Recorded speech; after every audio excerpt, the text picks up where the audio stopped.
Bem, eu compartilho dessa visão, né? Bom, primeiro, com relação à classificação dos grupos, né?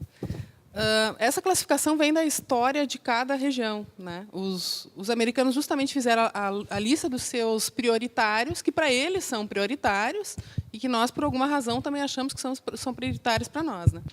Inclusive, pesticidas que nem são aplicados no Brasil é prioritário para o Brasil, né? E nós estamos monitorando sistematicamente pesticidas que a gente não aplica na região, né? Enquanto que compostos que a gente trabalha, né, com frequência não estão nessa lista, né? Especialmente compostos que vêm da indústria também, que são muito utilizados pela indústria regional, não estão na lista, que são o principal risco, acredito, para a região, né? Outras regiões têm outros riscos, mas realmente não tem esse levantamento, né? Mas esses nomes muitas vezes vêm regionalizados, né? A questão uma classificação universal seria muito interessante, né? Acredito que são contaminantes, né, o que teriam o potencial de ser poluentes, né, seria a denominação mais aceita, né? E aí agrupar por classes químicas, né? Porque assim como os disruptores endócrinos, que é um efeito, disruptor endócrino é um efeito, não é uma classe de compostos, né? Dentro dos disruptores endócrinos, tem compostos que são voláteis, que estão na lista dos voláteis. Tem semivoláteis, que estão na lista dos semivoláteis. E muitos deles são persistentes, que é uma lista de persistentes. Então, na verdade, acabam fazendo listas por características de compostos, e muitos deles compartilham em várias, né? Então, essa lista é artificial, né? Quantas coisas a gente aprendeu na química do ensino médio, a gente ficava perdendo tempo em classificar, até classificar o que era substância, o que era fenômeno físico, o que era fenômeno químico, né? E hoje a gente sabe que grande parte é físico-químico, que nem essa classificação é válida, é artificial, né? A gente fica perdendo muito tempo classificando coisas, né? Enquanto que são compostos químicos.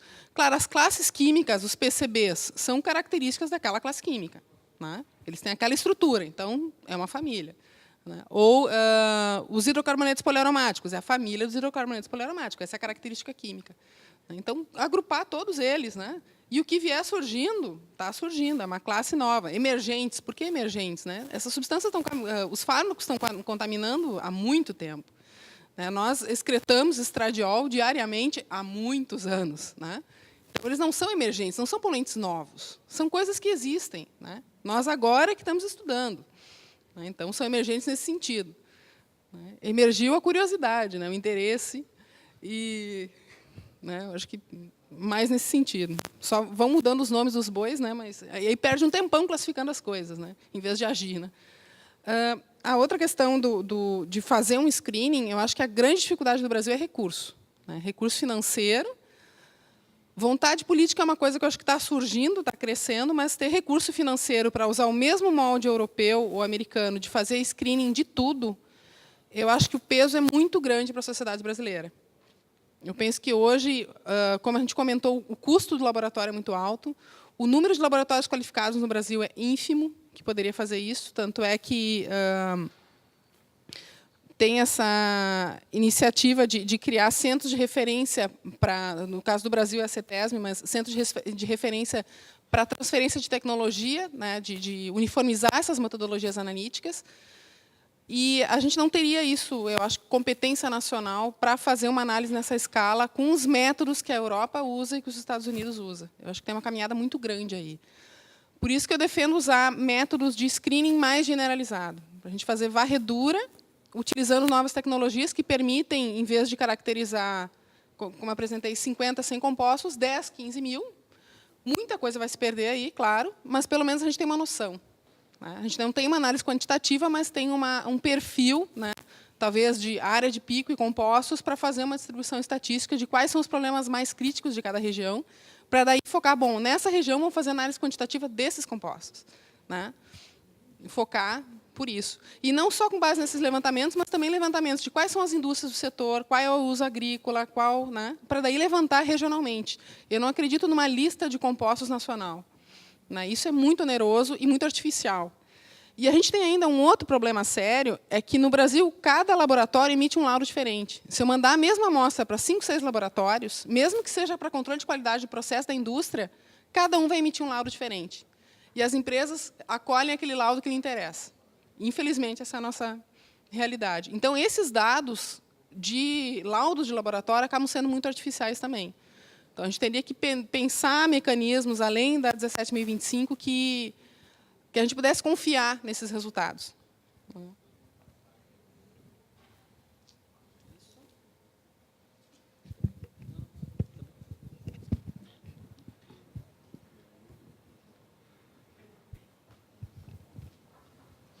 Mais perguntas?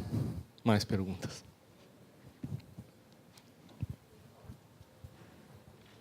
Obrigada. Levanta um pouquinho. Meu nome é Maria, sou estudante do curso de nutrição. Eu gostaria de fazer uma pergunta a respeito da fluoretação da água, porque o flúor foi adicionado na água, né, que chega à população para a saúde dentária. Mas existe algum estudo comparativo assim com outros países em termos de margem de segurança, ou se existe algum país que já não utiliza mais, ou se existe algum estudo a respeito também de se o flúor pode causar a longo prazo problemas tipo problemas de câncer ou alguma coisa assim? Essa pergunta é para a academia, né? Eu não sei nada disso. O que eu sei são os gráficos dos anos 70 para cá, número de cárie por boca, e é impressionante o que caiu, né? Então, acho que se pagou ao longo do tempo. Agora, realmente, os efeitos a longo prazo. Existe alguma comparação, porque parece que existem alguns países da Europa que já não utilizam mais o flúor. Isso é verdade? A Alemanha não usa mais flúor. Viu? Eu não sou especialista nessa área, mas a visão que eu aprendi é que o Brasil usa flúor por causa de uma grande parte da população que não tem higiene bucal regular. Se isso é verdade ou não, eu não sei, mas isso é a justificativa geral que normalmente se ouve quando se discute flúor na água. É que existem estudos que dizem que podem dar problemas também muito sérios a longo prazo, né? Sim, isso é a razão porque muitos países na Europa não usam mais flúor. Custo-benefício nesse lado é no lado do custo e não no benefício. Mas num país onde uma boa parte da população realmente não tem esse acesso ao higiene bucal, pode ser que é no lado do benefício, né? A gente tem que ver o geral. Okay. Mas a margem de segurança existe? Seria uma coisa que é feita aqui no Brasil? Não sabe dizer. Não sei responder. É que tem um parâmetro, desculpe, tem um parâmetro de lançamento de água com flúor, um percentual que tu tem que atender. Tu não pode ultrapassar isso. Então tem uma portaria que te regra.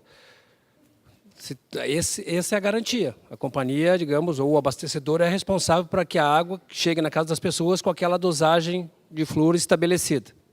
E acho que a origem do flúor no Brasil é exatamente essa que o professor Uwe colocava aqui.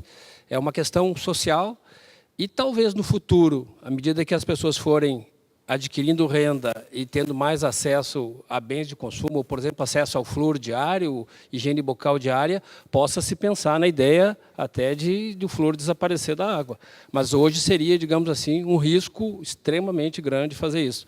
O que precisa acontecer é ter exatamente esse controle para que tu não tenha ele em excesso na água, né? Inclusive, a gente tem hoje algumas águas subterrâneas que se cavam poços que são impróprias para uso justamente pela quantidade de flúor existente. Sou geólogo, boa tarde. Roberto, ali no noroeste do Paraná, o aquífero Guarani tem vários poços. Sabe o que é o aquífero Guarani, né? Aquela reserva de água subterrânea. Tem muito flúor e o excesso de flúor causou fluorose nos habitantes, caiu os dentes de todo mundo. Mas isso aí é numa região geográfica onde há muito flúor na água subterrânea, por um motivo que eu não conheço bem. Vocês te respondi. Bom, deixa eu perguntar. A outra pergunta é em relação à transposição do Rio São Francisco.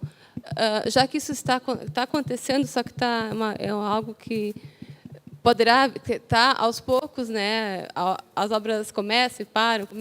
Então, o que pode acontecer com o rio em termos de danos em relação à fauna e à flora do rio? Porque estão transpondo, né? São através de canais. Isso pode futuramente, se isso acontecer, o que pode acontecer com o rio? Ele sofrer danos assim que são irreparáveis, e essa água que irá por esses canais, ela chegará com uma água saudável? Faltaria algum nutriente composto da água? Eu estou perguntando assim, são perguntas meio que distantes, né? Mas bem, a transposição de São Francisco é um assunto muito complicado e extremamente complexo. Envolve muitas questões, não só biológicas, mas sociais, principalmente. O que é referente às comunidades aquáticas, peixe, macroinvertebrados. Peixe precisa de água para sobreviver, né? Todo mundo sabe disso. Então, se a quantidade de água transposta é grande demais, então não fica suficiente no leito principal, né? Eu acho que a gestão vai resolver esse problema e cuidar que a quantidade mínima vai ser suficiente para sustentar a comunidade aquática como ela se apresenta no momento. Pode ser o problema maior a transposição da própria comunidade de peixes e outros organismos em outras bacias. Então, junto com a água, vai a fauna junto. Então, a fauna que é endêmica para o São Francisco, existem muitas espécies endêmicas só nesse rio, ela vai se espalhar para outras microbacias. E as consequências de longo prazo são relativamente difíceis de prever. Normalmente são essas invasões numa escala maior causam desequilíbrio das comunidades existentes nos locais que são invadidas, né? Mas o problema é mais complexo, porque a escala social ela pesa muito. Todo mundo sabe qual é o problema do abastecimento do Nordeste com água, e vai ser difícil de encontrar um argumento biológico e explicar para um nordestino porque ele não pode receber água, se tem água em quantidade e qualidade para abastecer. Obrigada.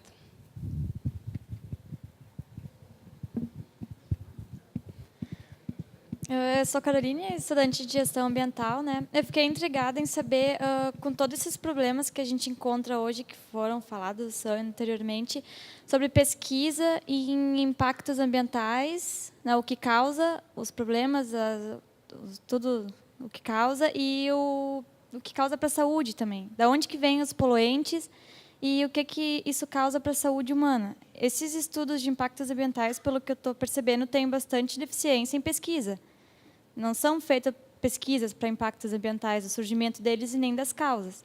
Eu quero saber assim, o que nós, da Universidade Fevale, hoje temos em pesquisa para tentar achar uma solução para esses problemas, né? Porque eu acho que, como universidade, a gente tem esse papel de pôr a pesquisa e tentar achar a solução e o problema, independente de custos, porque eu acho que nosso país é um país que tem bastante dinheiro, até pelo imposto que todos nós aqui pagamos, né? Só não é bem investido. Todos nós sabemos disso, né? Acho que dinheiro a gente tem. E eu quero saber o que a universidade aqui está propondo em pesquisas para poder saber de onde que vêm esses poluentes exatamente, sem ter algum dado de outro país, mas sim o nosso. E o que o CNPq, o CAPES, o que nós, assim, brasileiros e universidades ao todo, estamos tentando propor para o nosso país para melhorar esse assunto, que eu acho que é um pouco de falta de interesse, ou que nem antes eu haveria falado, que a gente usa muito o eu, não nós, e que os alunos, que essas pesquisas provavelmente são feitas também com a ajuda de alunos, né? Os alunos talvez não se empenham mais tanto como anteriormente para fazer pesquisas, ou não se interessam por isso. Eu acho assim, eu quero saber o que nós da universidade estamos tentando propor para resolver esse problema para o país em geral.